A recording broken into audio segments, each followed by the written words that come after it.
Well, hello, happy Wednesday to you, and welcome to another episode 9 of the Unboring Wedding Show live. Hope you're doing absolutely great. It is hump day. That's a great day for us to meet in terms of day of the week. We are halfway through the week. And because we just want to get to the weekend, right, fellow wedding officiants, because we just want to do those weddings. It's so exciting. It's so fun to do that job. We do what we love. I am seeing a lot of excitement in the chat about a busy upcoming wedding season coming up. As we always say, you can officiate once. You can try to just officiate one, meaning if you think you're going to be one and done. But when you do it the unboring style and system, people are going to love you so much. They're going to want you to do it again and again. And it's going to get harder and harder to say no. And I know that's the experience of so many of you joining today in the chat. It's certainly the experience of Unboring Wedding Academy members. And I see so many of you members here to talk processionals today. Now, processionals are one of those things that is scary at the start. I'm trying to think of my very first wedding. I think it was way back in 2011 when I officiated my first wedding, and the processional thing was scary to me because it was so formal, and the marching and the order and the standing. And of course, you start to think about convention. What is traditional? What do you have to do? If I don't do the processional a certain way, will my couple even be married? Will it be legal at the end? And so I want to go over that with you today, because I even had a member recently asked me, okay, wait, can I clarify? And I should say, this member watched like the entire course, Unboring Wedding Academy, in a few days. Yes, I can see that in my dashboard, the progress of members. It's helpful to go in and see, where, if they have a question, to direct them to a specific video. But they asked me, when do the groomsmen walk in, and what do they do when they get there? And so I referred him back to the script, of course, where everything is laid out there in bullet point, every name, the script templates I provide. And if you've heard me talk about processionals or scripts or anything wedding related for any amount of time, you know that I always say you need all the names, the order. If your script is only the words you are saying as a wedding officiant, it's only half done. The other half of the script, because a wedding ceremony is more like a play, is to have all the stage directions down there. And I advise putting that in bullet points and maybe a different color, so that, for example, the black text is the words you will say. The blue text is when people are moving, standing, handing something to somebody, holding something, that kind of thing. As many of the particulars as you can put in the script, the happier you'll be. The better the script it is. It takes a load off you. You know exactly what's going on. Your couple does, whoever they might share it with, planner, that kind of thing. And so you can never go wrong having a lot of detail in the script. So that is kind of what I want to say by preface today, as we talk about processional particulars or wedding processional order. And I intend this to be kind of a quick and an easy guide, some guiding principles, how you approach your couple with this, what you keep in mind, and whether or not you are bound to convention when it comes to the processional. You probably know what I'm going to say about that. I do want to say hello to everyone here. And if you are in the California area, I just want to give my thoughts, my condolences. Hope you're safe. Hope you're well. I know there's a lot of tragedy and hardship going on with the fires, and my heart goes out to you. And I'm sorry, and I'm hoping you're getting the help that you need to mitigate this. I know Canada, we are sending teams down there of firefighters. We've got a Quebec crew down there. We've got a New Brunswick crew. The province in which I live is assembling to head down there. And we know you're getting help from all over the country. And that is what it means to be neighbors, whether it's state to state, whether it's country to country, and friends. So hope you're doing well. Stay safe. And just want to say in the chat, Sabrina and Mike were here first, and it was great to see their banter in the chat talking about their year, the things that they are expecting and hoping. And Mike says here, officiant biz is to help pay off some bills. Got two kids in college. The oldest was just married, and he loves officiating. And of course, Mike, you're a member of Unboring Wedding Academy. You have been helping us a lot with Efficiently, our wedding officiant client management, ceremony management, and planning platform. And so I'm really, really grateful for the way that you help. You're just such an amazing member of the community. And congrats on the 2025 that is heating up when it comes to officiating. So thrilled for you. Sabrina says hi, and Sabrina says you booked 2 new weddings this week and had a workshop with the couple, and that, of course, is Member Speak. Sabrina, you're also a member for that ceremony planning session. I will be referring to that today. I want to lead off my portion of talking about processionals with the 3 questions that you need to ask your couple around processional at the wedding workshop. So, Sabrina, that's a good segue, good way to kick us off. But you said your wedding workshop, it had no processional. They're walking in together to the theme song from Candyland. And so, you said it's highly unusual. That thing happens. That is what I love about weddings. Your couple will come to you with specific requests, specific preferences, and we roll with it because we just want to lead them into the ceremony that they are dreaming of, right? They are the boss. We are there to facilitate their vision. And it sure looks to me, Sabrina, like you are acing that aspect of the job. And then, aside from Mike and Sabrina going back and forth, we had Jane say good morning from cold North Carolina. And Jeff is here from Westchester. And then Bill is here. Good to see you. And Katha Maranatha, which I always love saying, is here. And not sure if you can say the whole time, but it has been a while. So good to see you back. We are on episode 9 of this season of the Unboring Wedding Show live. So thrilled you're here. Kiki is here. Good to see you as well. The weather's getting cold in Westchester. I'll tell you, it's cold here. Today was it felt like minus 12 this morning when I got the kids off to school. I just have a standing order with them so that we're not arguing every single morning.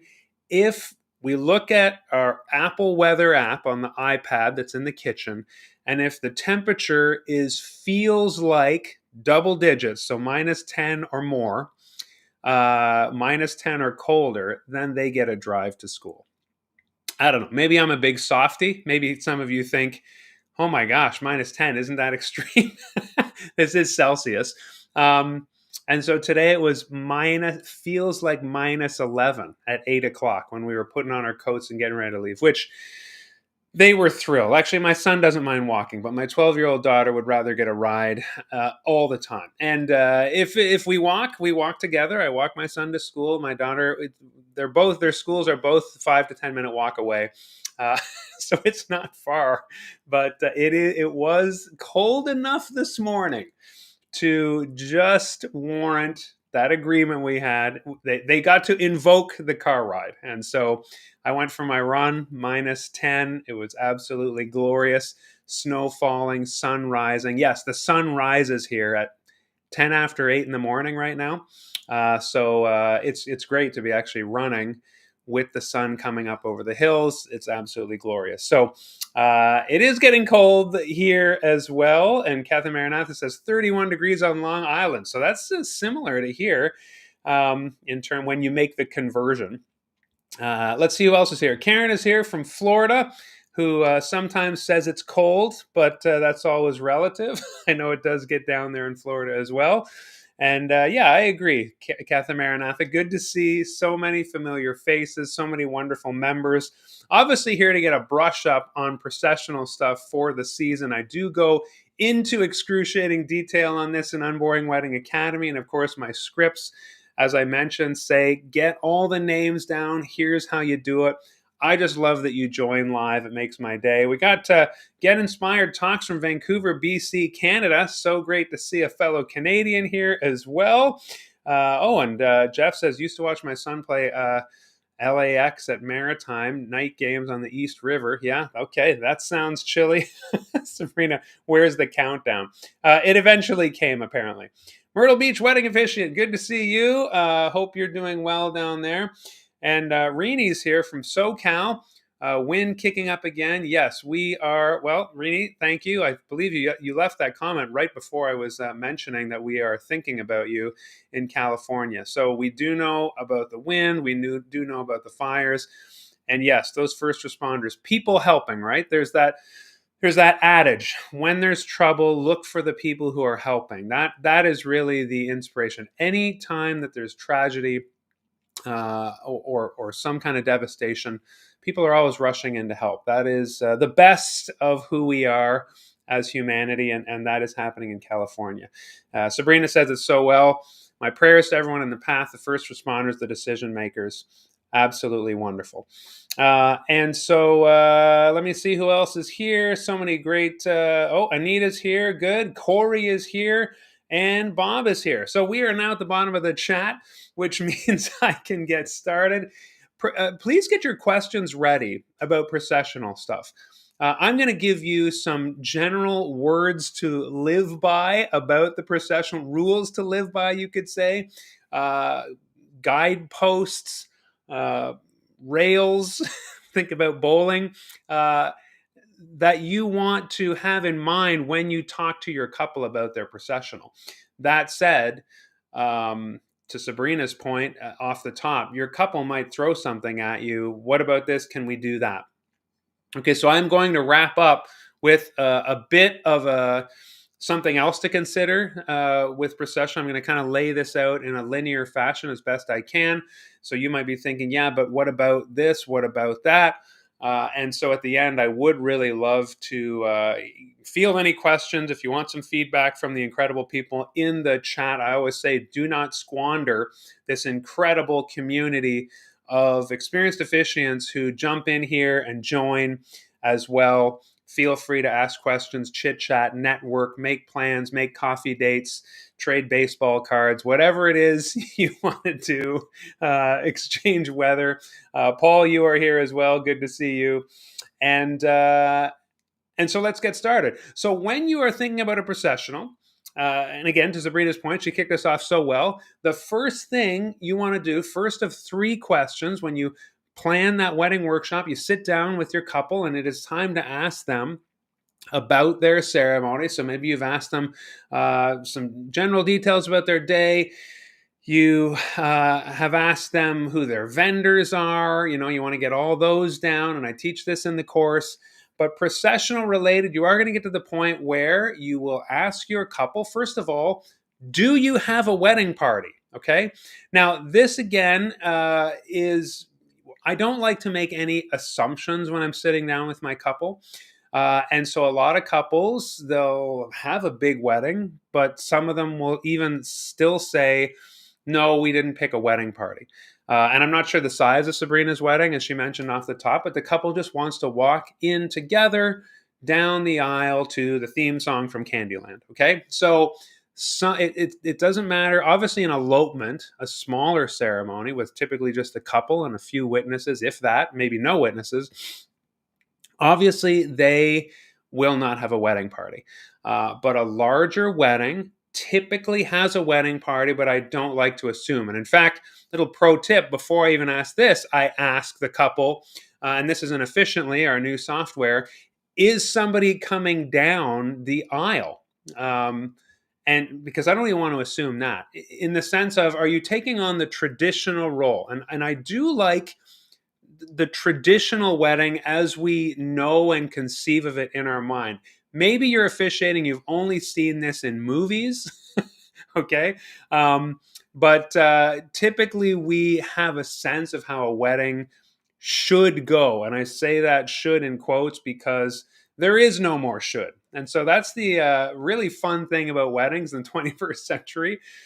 We are not to be scandalized by not following tradition or convention. However, you do need a starting place. And so I always say, when I'm pitching myself to a couple, even I say, we're going to have our wedding workshop and we're going to start with a 10-part classic traditional ceremony of, get to the front, uh, people walk in, you walk in. If you're a bride or a groom, whoever wants to walk in, you get to the front. I can ask a question. We go through. The officiant makes some remarks, tells the story in an unboring wedding case, vows, rings, pronouncement. So all those things, you kind of the way that you think. Okay, I think I have a sense of how to do a wedding. Everyone thinks they know how to officiate a wedding, or how the order of a ceremony goes, until they're asked to officiate, and then they sit down and it's overwhelming, right? And that's typically when people turn to the internet, and I am happily there to help out with a lot of my videos and articles. But the 10-part classic is kind of where we start, even in the planning session. And then I tell them, of course, you can change whatever you want. So that includes, traditionally a groom is at the front and a bride walks in, and everyone catches their breath, and the bride makes her way down to the front. Traditionally, there would be an escort. Again, traditionally a father, but of course, not all brides have their father do that, but someone else. Okay, and so there are twists on this tradition now, where sometimes it's a same-sex couple, and one bride will decide to stand at the front, the other bride make her way down, or two grooms, and similarly. So in that case, I typically say, who's going to take the traditional role of bride if it's a same-sex couple. Sometimes the couple wants to walk in together, whether the same sex or not, and so that's where you'll get these twists on the processional tradition. And really, that is something to consider right off the top. Is ask: is there even, or is somebody walking down the aisle in the processional? In terms of, is one going to be standing up front, and is the other going to be coming down, or will you be walking in together? So that is really the ultimate starting place, the place before we even get to the three questions that I'm asking related to their party. Okay. So again, I don't like to assume, and I just suggest the same for you. Don't, because you'll feel really um, dumb, for lack of a better word, if you say, okay, so which one of you is going to stand at the front, and which one of you is going to walk in at the back? And they might right off the bat be thrown off kilter, especially if you're a professional and they've paid you. If it's a friend, you probably, oh, okay, I didn't know. But if you're a professional, they probably expect more of you than to make that assumption. You want to, then you're kind of behind the eight ball. They'll think, are you going to make assumptions like this through the whole planning session?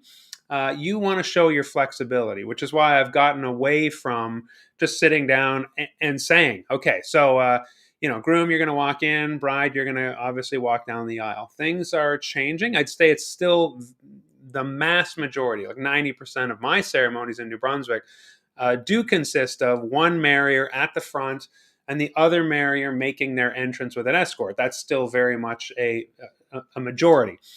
Depending on where you live, you may find that conventions change because of TikTok and social media and what people see, and there are all kinds of twists on tradition. Okay, so don't assume that one is standing at the front and one is making an entrance. I love that Sabrina started us off on this track, because they might not be, and they might also not have a wedding party. Okay, so the first question related to people coming down the aisle are, do you have a wedding party? Now, of course, in Sabrina's case, or a couple coming down the aisle together, no party, it's kind of end of discussion. You don't need to think about it anymore. You don't need to watch any more of this episode 9 if that's the only wedding you're going to do, and there's no party and they're just walking in together. Then your only question is, are you coming in to music? What song? Great, theme to Candyland, fantastic. You'll get to the front, you'll turn, you'll face each other, and we will begin the ceremony. Excellent. But as I said, a mass majority will say, yes, we do have a wedding party. Now, you will move forward then. If they have a wedding party, the second question you want to ask is, are they walking in the processional? Okay. And again, they might have a wedding party in rare cases. Your couple might look at you and be like, yeah, of course. But if they kind of are confused by why you're asking, some couples choose a wedding party, but maybe they're already all standing in the front row or something like that. Again, it's rare, but this kind of thing is done. Or, they have bestowed wedding party status on certain people, but they don't want anyone standing up in the ceremony. Maybe there's space restrictions. And so sometimes a wedding party is already seated. You might think, oh my gosh, I've never seen that. Yes, it is rare. But there again is not starting out with too many assumptions based on tradition or convention. There is no more should when it comes to wedding ceremonies, okay? And so, second question, is your wedding party walking down the aisle in a processional? And then often they will say yes. And you want to quickly follow up because they might then start talking about all the, oh, yeah, but in this case, and your next question will cover then a very important distinction. And that question is the wedding party entering in pairs? So, there's two marriers. If they each have a party, there's two ways that the parties can enter. They can enter kind of two by two. Think Noah's Ark. I'm laughing at my own joke. And sometimes I say that in the wedding workshop. So think like, two by two. So pairs, marrier A and marrier B's party coming in two by two. And then when they get to the front, they would hook off and go stand in the line. Or are you only thinking of marrier B's party walking in the processional? So if it's a bride who I'm talking to, I'll say, so Alex, in this case, you can have Sam and Alex's, both your wedding parties walking in pairs, or Sam's party can already be at the front, and Alex, your processional would just then be your attendants. And again, traditionally we would say bridesmaids, but a lot of the time now you're having any gender, male, female, non-binary, whatever. So you can just say your attendance, just Alex's attendance coming in. And some couples will kind of stagger them, especially if they want all the attendants walking down the aisle in the processional, but there's an uneven number. So in that case, of course, you can do, two, two, two, and three, or you can have them kind of one after another in opposite orders. So that's what I mean by staggered. So you could have, if Sam, for example, had more attendance than Alex, you could have one of Sam's come in first, go to the end, then Alex's next one come in, then Sam's, then Alex's, then Sam's, then Alex's. So, the party that would have more, you would have their attendant come in first, and that balances out. Of course, if there are many, many more, then it doesn't apply, And I've had wedding parties where, the groom had 10 friends, all his buddies, and the bride had 5. And in that case, it got interesting. And I think what we did was because that worked out really nicely, was always two guys with one bridesmaid in between. So it was always two groomsmen and a bridesmaid in the middle, two groomsmen and a bridesmaid in the middle. And I remember that was a long processional, but when you think about it, that's just 5 groups. So it worked out really well. So again, those 3 questions. First, you want to just ask them by way of prefacing the whole conversation: is one of you taking the traditional role of walking down the aisle as the other one is already at the front? Okay. That's one question. They can, like I say, walk in together. I did marry 2 brides once where they just both wanted to make an entrance, but still one had to get to the front first. I have seen where 2 brides come in the side aisles and meet in the middle. So you can do that. So you want to work out first how the couple is getting to the front and making no assumptions about tradition, because there are many variations of that. Then you get into asking them about their party. First question is, do you have a party? Second question is, are they walking in the processional at all? And then the third question is, are they entering the ceremony in pairs or groups, if there is a big disparity in the numbers, or is it only going to be marrier B's party? And if it's a bride, for example, you would just marrier B's party all come in And then Mary or B would enter last. Everyone stand up, as is tradition. Again, we still follow a lot of the conventions. If it's a bride, I would say, please stand for the bride. Or you can say the person's name. Please stand for Alex, and everyone stands, and then Alex makes her entrance and comes to the front. Okay, so that's where we are situated in terms of getting those preliminary questions out of the way and starting to be able to plan.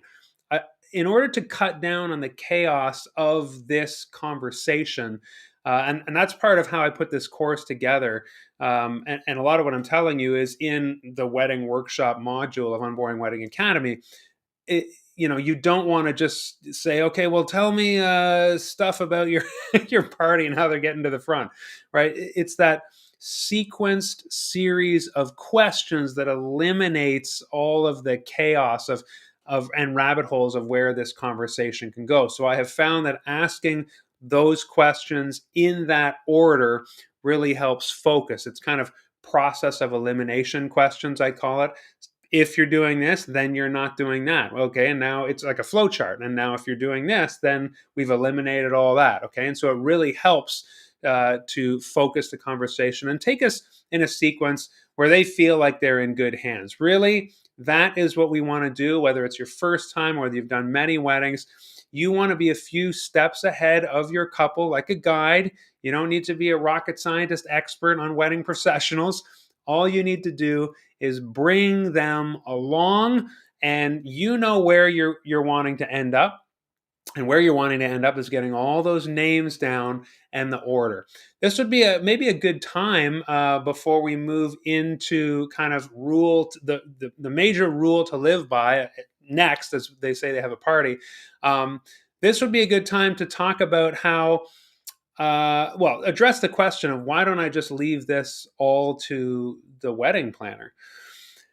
And I have always, from the beginning, even when I was starting out, I have just felt unsafe, unsettled, outsourcing anything at all revolving around the ceremony. I don't want to outsource that to anybody. Why? Mostly because as the officiant, you are standing there in the center and you are the master of the ceremony. For all intents and purposes, whatever you think about that title, you are the one with the mic or the loud voice. You are the one kind of in charge of the proceedings, right? And so I would not want to not know who's supposed to come in when, who's supposed to stand when.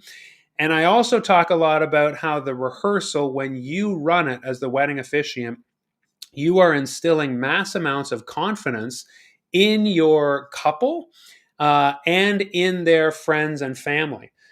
It is really, really an important step for everyone at the rehearsal to see you leading so well and with such competence, and they have a lot of faith in you. And again, when I was starting out, I don't think I just definitely didn't think the rehearsal was up to me. And you know, I would arrive to a rehearsal as the wedding officiant. I know some officiants don't even go to the rehearsal, which I, again, cannot relate to. You're going to make your own decisions as a wedding officiant.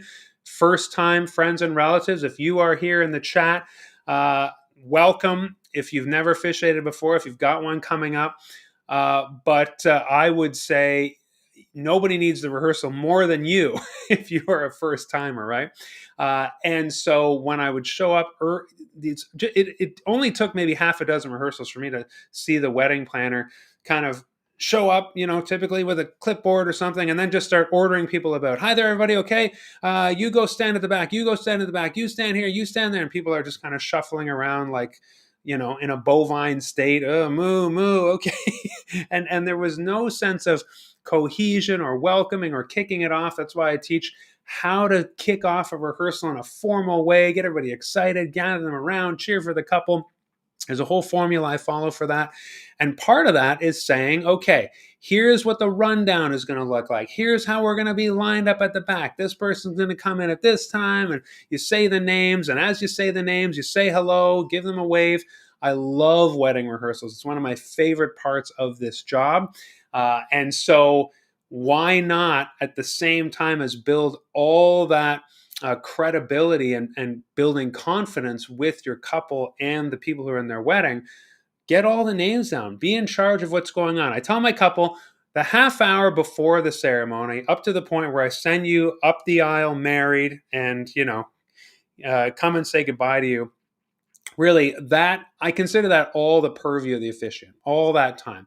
You're not in charge of making the DJ show up and play music, but you want to help the couple through. Okay, 30 minutes before, what's the scene? Who's playing music? All that stuff. Where are you? How are you showing up? You want to help your couple think through all that. And wedding planners are blown away. If you're on my mailing list, you saw this email I sent out about today and why this is important.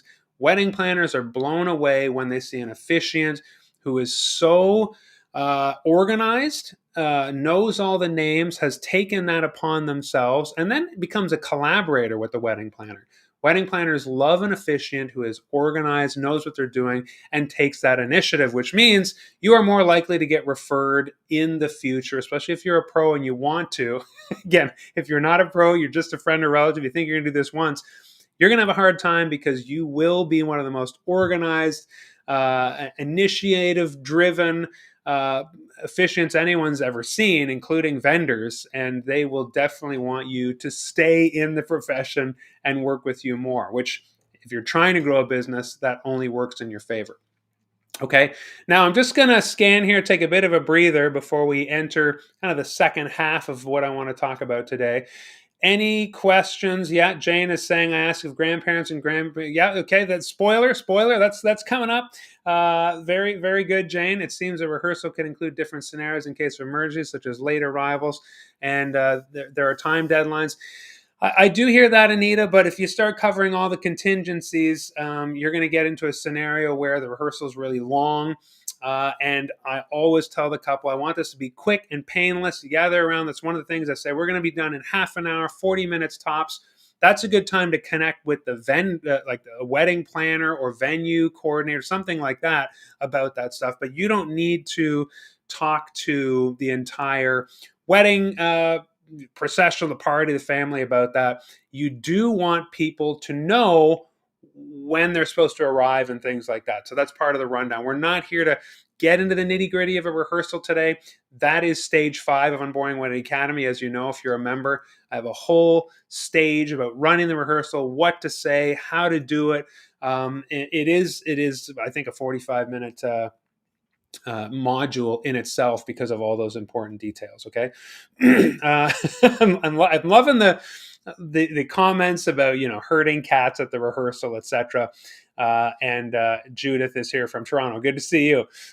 Lisa has a question: if the bridesmaid only walked down, where do the ushers enter? If the bridesmaids only walk down, where do the ushers enter? Okay. If by ushers you mean groom's party or groomsmen, that is what I want to talk about now. So that is perfect. I'm going to take that as my cue to get to the next part. Okay.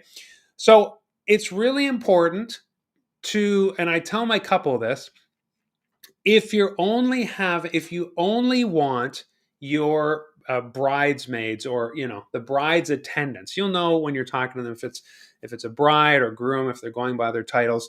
Marry or B for bride, but also marry or B in the software in my course, because they're typically who we see second. If they're hiding, they're the second marrier, just by virtue of the fact that marrier A, the first marrier, is going to come out. Again, traditionally groom, we see marrier A first. Well, when do we see them?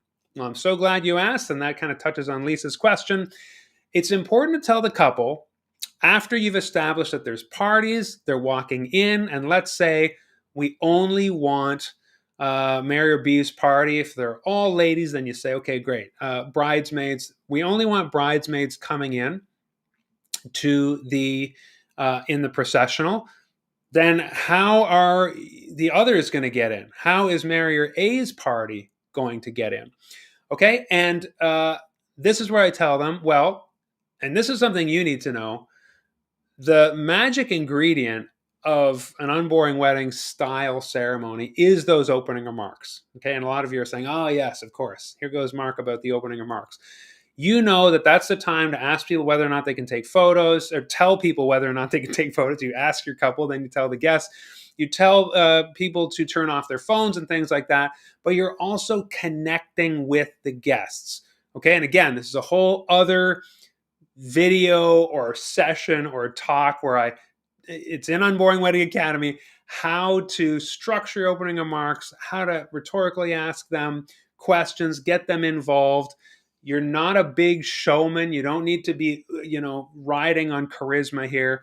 All you need to do is ask them a couple of questions about, in order to get them to break the first wall. So the fourth wall. So I always say, like, hey, everyone, good afternoon. Well, okay, let's try that again. We can make all the noise we want. This is a celebration. Good afternoon. Everyone cheers. And then you've kind of broken the wall. Okay. So I tell the couple that I'm going to make opening remarks. Now, I can walk up there, give my opening remarks, and this is what I'm going to recommend to you. But at the end of the opening remarks, I can walk in alone and do that. But here's the important thing to remember. When you are finished your opening remarks, you say, let's begin. And when you say, let's begin, that kicks off the processional. That essentially, when you say, let's begin, we are beginning the wedding ceremony. Okay. And so that's the way to remember. You end your opening remarks, by kicking off the ceremony. So I would say, having said all that about phones and cameras and turn off your, should we get these two hitched? Are you ready for Sam and Alex to get married? Everybody cheers, and then you say, well, great, let's begin. That's such a clear signal for the DJ and the musicians to strike up the music. And then everyone who's lined up at the back currently, let's say all the bridesmaids, any children, I will talk about that because this is meant to be a quick, easy guide. And I know it's kind of wandering, but this is a big topic. And then we'll sum up at the end. Any kids, any pets coming in, anything like that, parents, grandparents. Sometimes the couple will want everybody in the processional and their second cousin, literally. So if your couple says we want everybody in the processional, great. Now all we need to do is talk about the order, and then that's a whole conversation. And we'll talk about kind of the processional rule to live by when you're talking about order. There really is just one.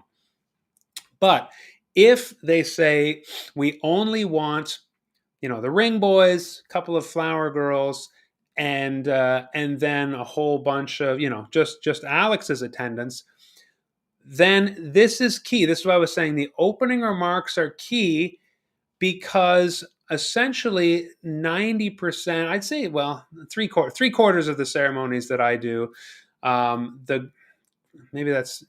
not high. Maybe it's more like half of the ceremonies that I do.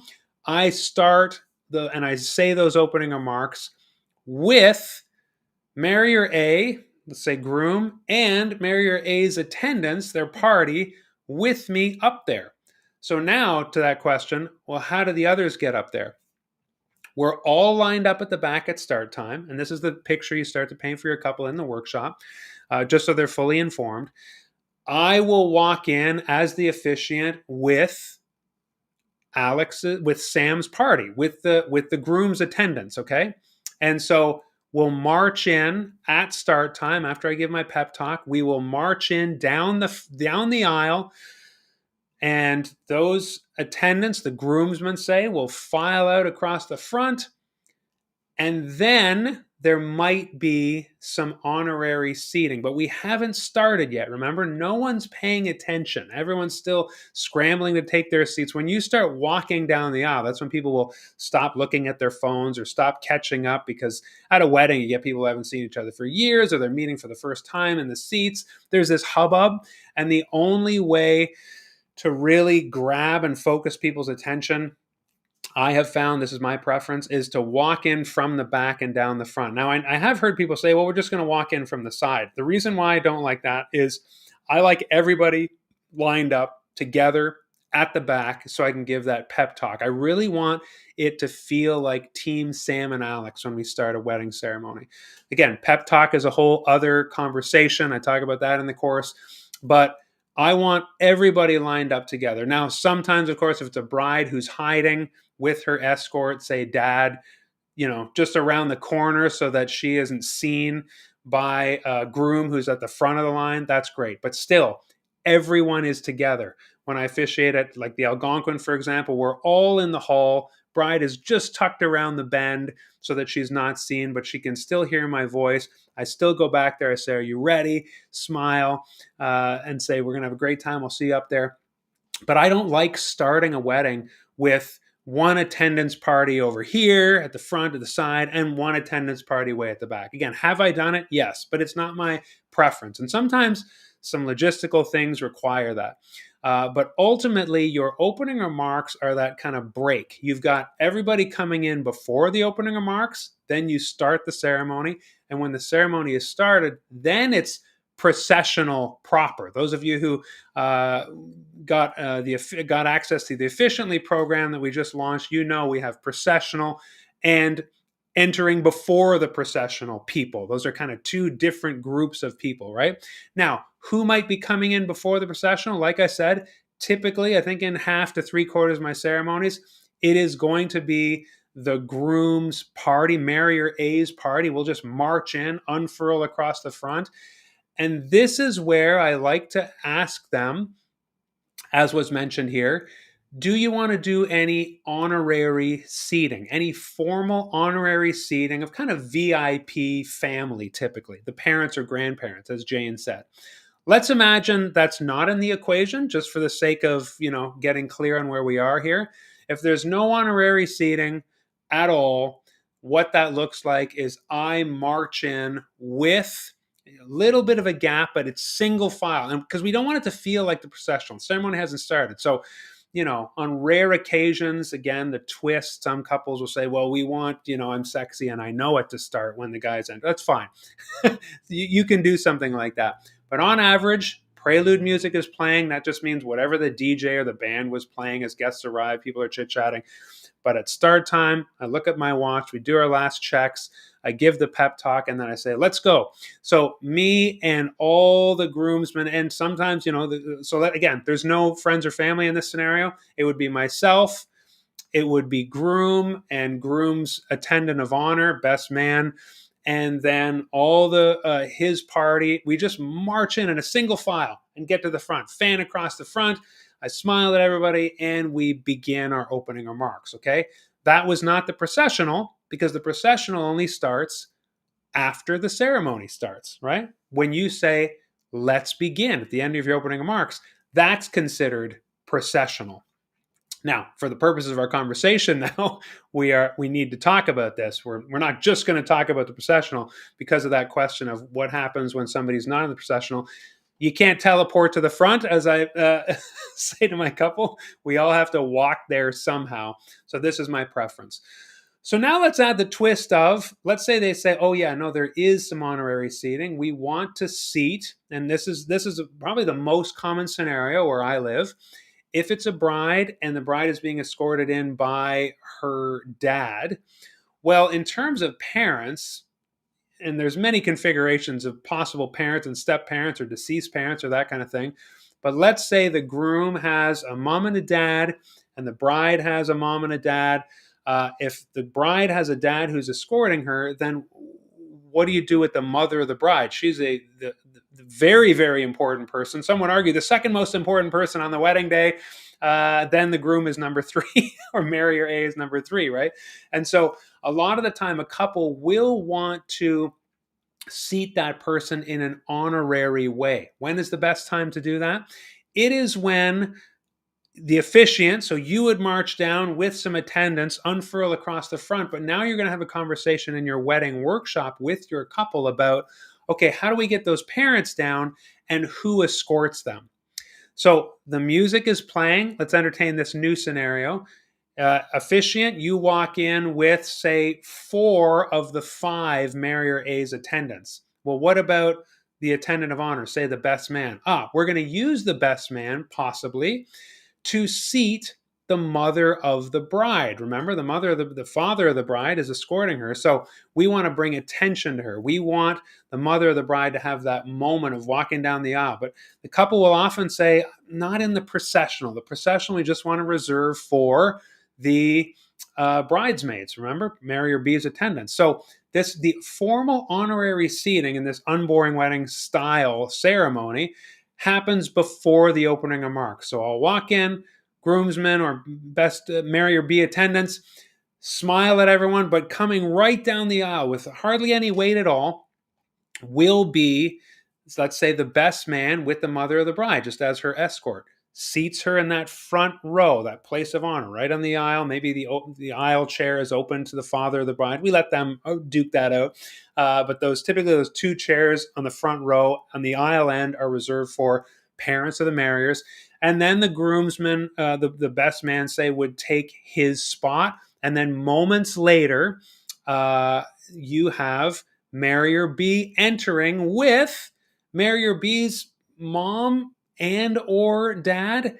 You ask them in the wedding workshop, and this is another 50-50, would you like to walk in with both your parents?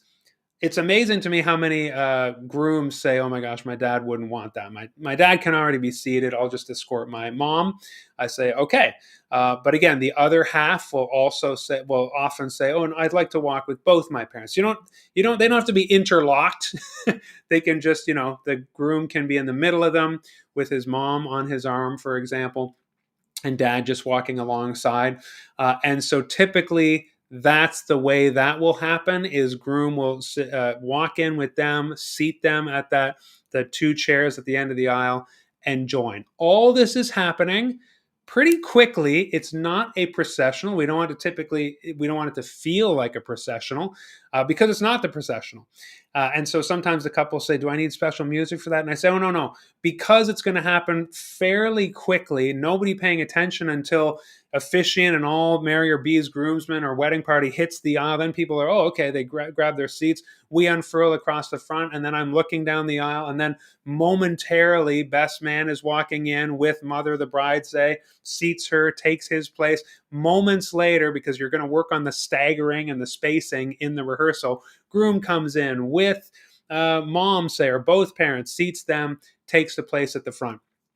That all happens very rapidly, and then the music fades, you open your mouth, and you start with your opening remarks. Opening remarks, blah, blah, blah.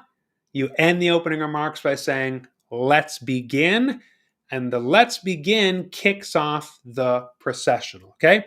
So hopefully that was clear in the sense of if there's no honorary seating, you just walk in with Marrier A and Marrier A's party and then give your opening remarks. And you say, well, you could have just said that, Mark, in the first place. I couldn't have, but I'm glad you feel that way now because that means it's getting more clear for you. But if you ask your couple, okay, well, do you want a seat?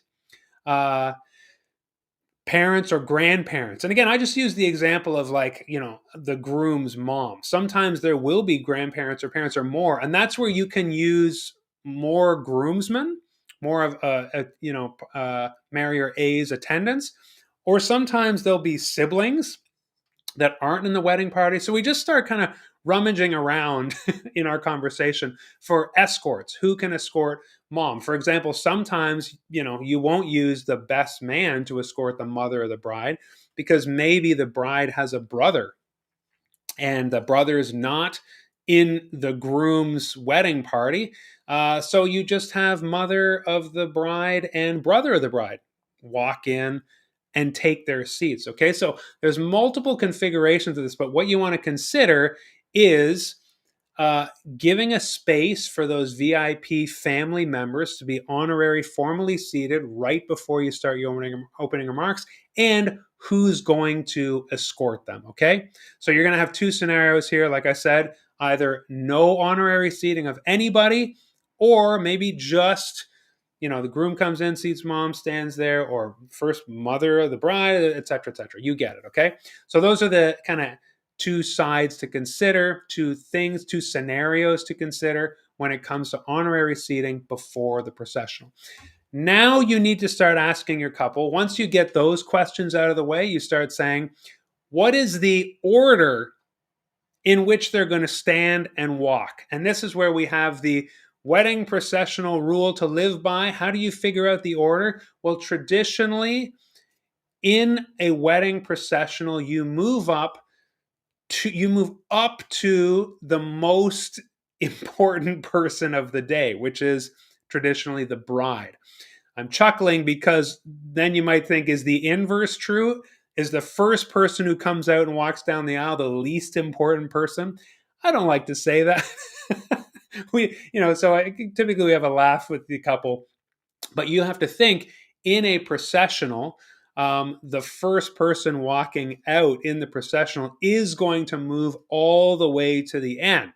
They are going to be the wedding attendant who is the farthest from the wedding officiant, from the center. And then they will file in and kind of line up in that line. They will line up from farthest in, moving right up to the attendant of honor, traditionally called the maid of honor, but come on, typically they're married, or it's kind of it might be a guy. So attendant of honor is kind of more inclusive language for that, because it's strange to call a married woman a maid. Again, tradition just dictated certain things. So you're moving up to the attendant of honor, who will stand there, usually holding the bride's flowers if this scenario has a bride.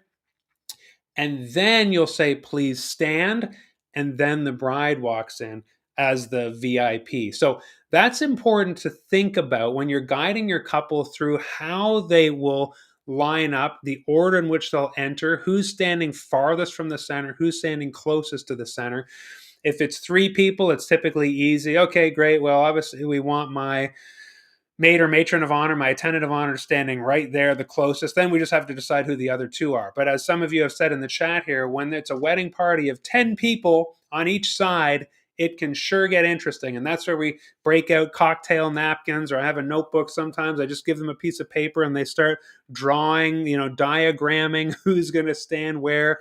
And there's three things a couple typically considers when they are talking about standing order. Okay, so they can order their attendance basically using one or a combination of these three criteria. The first one is on the basis of relationship. And what I mean by that is the person standing close, obviously closest to the center and closest to the couple, is typically those attendants of honor, best man, maid of honor. Those are their besties of the day. And then the second person closest to the center might be, their second best friend, or maybe even a sibling. And then it moves out. And like I say, we don't want to ponder too much that the person on the end is the least important person there. But often that is how they decide. It's like, and it's hard. A lot of time it's hard for them to say, I don't know how to order them. So it can be on the basis of relationship. And again, sometimes that determines at least the first two people in a large wedding party. The second thing the second criteria they might use is literally the height of the attendants. Okay, so a lot of the couples will start thinking, okay, who's taller, who's shorter? Do we want it to look like this, or do we want the tallest person to be next to the attendant of honor and then move to the shortest? That way it looks like this, or it can be opposite. Okay, so that is also something for them to consider. Height. The third thing that I now consider, early in my wedding officiating career, we were all ready to go, and then I heard the bride gasp right before the ceremony, and she said, "I'm just noticing that now that I haven't, I'm seeing them all lined up, and it's not going to work because I've staggered their dress styles." So her bridesmaid, some had like a sash up here and strapless, and there were, I think, 6 bridesmaids. 3 had one style of dress, 3 had the other, and she was just remembering it. And again, there was like a $10,000 wedding planner there as well, and she just caught it then. So we started reordering everybody right there, moments before, like I was about to head up. And so now I've never forgotten that. That's possibly the third criteria is clothing style. Are there certain people wearing suits or ties that are staggered, or dress style? A lot of couples now will just have, their bridesmaids where they'll give them a color, but they can all choose their own style. Sometimes they're all dressed the same. But if it's staggered like that, 3 have one style, 3 have another style, that might be something to consider. Or shades of color. Okay. So anytime I talk with my couple about dress styles, about the order of lining up, I say you might want to think about dress styles, you might want to think about height, and you might want to think about relationship. uh, a lot of time that's not necessary. They will just rattle off to me off the top of their head, this, but I do tend to ask, have you thought about heights or dress styles? uh, and when I say dress style, I don't mean dresses necessarily. I mean suits, what have you. And a lot of the time, it's not a factor, but enough times that I've asked that question, they say, "Oh, we didn't think about that. What about 7 foot tall wedding attendant? Do we want them right in the middle? Do we want them at the end? That kind of thing." Okay. Now, the other thing about kids, and that's kids in the procession is a whole other live that we've done already. And we are running out of time here. So I will just say that 4 and under is typically my rule when it comes to ring bearers and flower kids. If they are super young, you want them coming out first.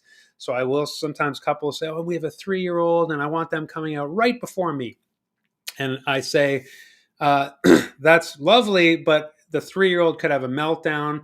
My son was 2 when he was a ring bearer at my sister's wedding. He just plunked himself in the aisle, and everybody was laughing. And he was a hot mess. Super cute, but I always say to my couples, I don't want that happening. I don't want chaos and people laughing and mom having to come and carry off a screaming kid because they were really comfortable in the aisle right before you come out. So really little kids, let's get them out first at the front of the processional before the attendants, because whatever those kids do, meltdown, poke each other in the eye, whatever it is, that will be clearing. The wedding attendants will be kind of a buffer as guests collect themselves and the screaming child recedes in the distance as they're carried off by a grown-up before the attendant comes out. I never like to see a bride's entrance kind of sullied. I never like to say ruined or things going wrong, because if that's what happens, it's now a memory. It's something we'll laugh about. But as much as it is in our control to mitigate those things, I do like to think those things through with a couple. So 4 and under, typically, it's kind of a flex age. 5. Some 5-year-olds are really mature. Some wouldn't be able to handle walking down the aisle with 200 people looking at them. I really talked that through with the couple. Of course, if it's 6 and up, they'll typically be able to walk down the aisle, no problem. And so that's where you want to make decisions around ring bearers, flower kids, where to put them, before the attendance or after the attendance, right before the marry or be, the bride, for example, comes down the aisle, makes their grand entrance. Okay. So to recap, as we wrap up here, first, you want to ask the couple, are you taking that traditional role of somebody at the front and somebody walking in? If they say, no, we're walking in together to a song, great. That's, again, think of it like a flow chart. But if they say, yes, we want one at the front, one walking in, great. The next question then is, do you have a wedding party? Yeah, we have a wedding party. Great. Are they walking in a processional, or are they all sitting or something? No, they're walking in a processional. Perfect. Are they entering the ceremony in pairs or in groups? Are you thinking everyone's in the processional, or is only Mary or B's party walking in and Mary or A's party are already up there? Oh, okay. So that radically changes the conversation. That's where you tell them, I'm going to make opening remarks. That's the secret ingredient, connecting with the guests. Here's what it's going to look like then. If you only want Mary or B's party in, at the start time, I'm going to walk in with Mary or A's party. There may be some honorary seating. I'll ask you about that. But Mary or A is going to come in, join us. I'll give my opening remarks with Mary or A up there and all of Mary or A's party. Okay. Then when I say let's begin, the processional is just kids or animals, all of Mary or B's party, and of course, Mary or B making their grand entrance with or without an escort. We will talk about that. Okay. Then you ask about the honorary seating. Do you want, so this is where, in Efficiently and in the course, the spreadsheet that I use before Officiantly gets launched to all members. Right now, we have some founding members testing and using the software. But in my spreadsheet, this is where then we next ask about who is escorting Mary or B, if anyone. And that's where you get into, okay, well, what about mother of Mary or B? What about parents of Mary or A? Do you want them coming in? And that's why we talked about in this session today. You can use the best attendant to walk somebody down and then take the front, siblings. You start talking about escorts and how they will help those VIP members get to the front as well. That was a lot today. It did take the full hour. I hope you had a great time. There, I did ask for questions at the beginning, and I love seeing Kiki saying you've created worksheets that you talk to the workshop for standing setup. That's amazing. And I'm just seeing if there's any questions. Lisa says thank you. You guys are having great conversations in the chat. Rini says, I once had a bride walk in with the mic and singing a Shania Twain song to her groom. She didn't have a good voice, and more than half the guests were shaking their heads. All right, there you go. Rini, you win the story of the day. We are here to accommodate our couple's vision. And Rini, when you see stuff like that, you think, I get a front row to this. What a privilege. That kind of stuff is going to happen. Okay. I am not seeing any specific questions. I'm up for taking one or two before we pop off, but you really, really let me explain things in the full hour today. Catherine Maranatha got a bounce. Wow, you did really hang in there today. You weren't sure how long you could stay, but I do see you made it almost a full hour. That's amazing. My favorite response, Mike, I do love this at the wedding workshop when you're working with your couple. Oh, I did not think about that. That is what we live for as wedding officiants, not for our ego, but because that then you say, like, look at the value the couple is getting from the wedding workshop. The wedding workshop is where you run details by them that they have never thought about and that perhaps you would have never thought about if you didn't have my materials in front of you. Mike is a member of Unboring Wedding Academy, so he's used the spreadsheet. He's testing efficiently with those founding members. That is designed to guide you through those important questions in a linear, sequential order so that that conversation is really well run and designed like a flow chart. Like I said, this, no, not that. Okay, then this. Okay, now we have options. Okay, we're going to eliminate that. And that way you get to that outcome without taking oodles of confusing time getting to where you need to be, getting all those names down in the script, so that you can be super organized on the wedding day and instill confidence in your couple and their friends and family. And then, of course, at the front when you officiate the wedding. Thank you so much, everybody, for joining today. Hopefully that was helpful. I did say this was a quick and easy guide, and that is as quick and easy as we can make it. Especially live. And so thank you for being here. I hope you continue to have a great 2025. If you want to become a member of Unboring Wedding Academy and get access to these materials that you see, unboringweddingacademy.com, and that will bring you inside as a member. We have about 1,500 members inside the program. A lot of the folks here in the chat are in the Facebook group, which is over 700 members now. And I just absolutely love spending Wednesdays with you, sharing officiating life with all the members of the group.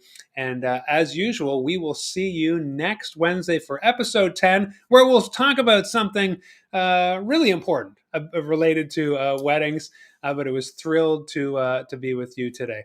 Gotta go. Pray for LA. Agreed with you, Rini. We are praying for LA. And Paul, I love that you are excited for a 2025. Hopefully today you will now feel more ready to even talk about processionals. Thanks to all of you for investing in your couples, investing in yourself, but investing in your couples as we take on this role that we absolutely love. All right, friends, see you next week for episode 10. Have a great rest of your week and marry on.